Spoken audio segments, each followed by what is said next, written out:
Саламатсыздарбы? Бүгүн биз ЖМК аркылуу шайлоо алдындагы үгүт тууралуу сүйлөшөбүз. Тактап айтканда, телекөрсөтүү жана радио, басылмалар жана интернет басылмалар аркылуу. Биз менен шайлоолор боюнча эксперт Бакыт Самаков.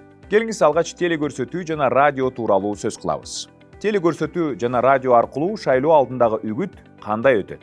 Биринчи кезекте мамлекеттик органдар же жергиликтүү өз алдынча башкаруу органдары түзүүчүлөрү болуп саналган республикалык бюджеттен же жергиликтүү бюджеттен толугу менен же жарым жартылай каржыланган жалпыга маалымдоо каражаттары интернет басылмалар шайлоо катышып жаткан саясий партияларга жана талапкерлерге акысыз обо убактысын, акысыз басылма аянттарын берүүгө милдеттүү экендигин белгилей кетүү керек.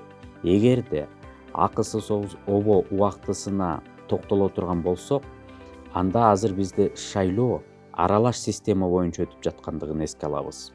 Же партиялык тизмелер боюнча ошондой эле пропорционалдуу система боюнча өтүп жатат. Же партиялык тизмелер үчүн добуш берилип жатат.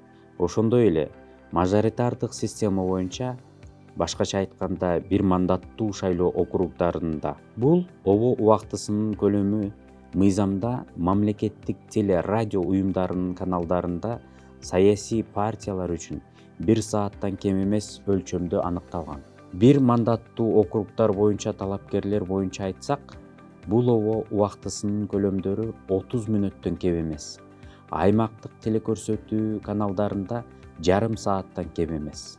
Бул жерде берилген акысыз обо убактысынын жарымынан кем эмес бөлүгү теледебаттардын формасында жүргүзүлүшү керектигин белгилей кетүү керек. Башкача айтканда, теледебаттардын же тегерек столдордун форматы талапкерлердин өзүн дагы, саясий партияны дагы, алардын программаларын ачып берүүгө жардам бере тургандыгын жана ошону менен бирге шайлоочуга саясий партиялар жана талапкерлердин арасында аң сезимдүү тандоо жасоого мүмкүнчүлүк берет. Дагы ошондой эле ушул теледебаттарга же тегерек столдорго жана акысыз обо убактысы берилгенде талапкерлер же саясий партия жеке катышуулары керек.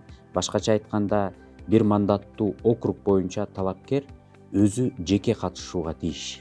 Ал эми саясий партия боюнча болсо, түздөн түз шайлоого катышып жаткан саясий партиянын тизмесиндеги талапкер катышууга тийиш. Же эгерде мурда талапкерлердин же саясий партиялардын өкүлдөрүнө уруксат берилип келсе, эми өздөрү жеке катышуулары керек. Эми болсо саясий партиялардын жана талапкерлердин өкүлдөрүнө мамлекет тарабынан акысыз обо убактылары же басылма аянтчасы берилсе, катышууга уруксат берилбейт.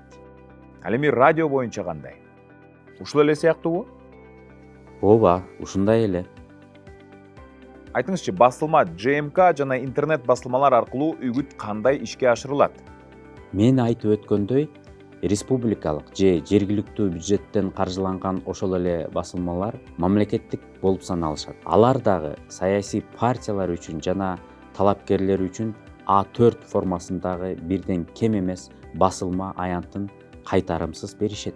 Ошондой эле басылма аянтчалары кайсы бир талапкерлерге берилгенде эле бардык талапкерлерге бирдей шарттарда ошол эле көлөмдө берилет. Бул жерде дагы бир өзгөчөлүктү белгилей кетүү керек. Шайлоо алдындагы үгүт колдогон дагы, каршы болгон дагы үгүттү камтыйт. Бирок ошол эле учурда талапкерлер саясий партиялар кайтарымсыз берилген обо убактысын, басылма аянтчасын кайсы бир талапкерге, саясий партияга каршы үгүт үчүн колдонууга укугу жок. Ошондой эле саясий партиядагы ушул обо убактысын эгерде тигил же бул саясий партия шайлана турган болсо, боло турган кандай терс кесепеттер болоорун сүрөттөө максатында пайдаланууга укугу жок.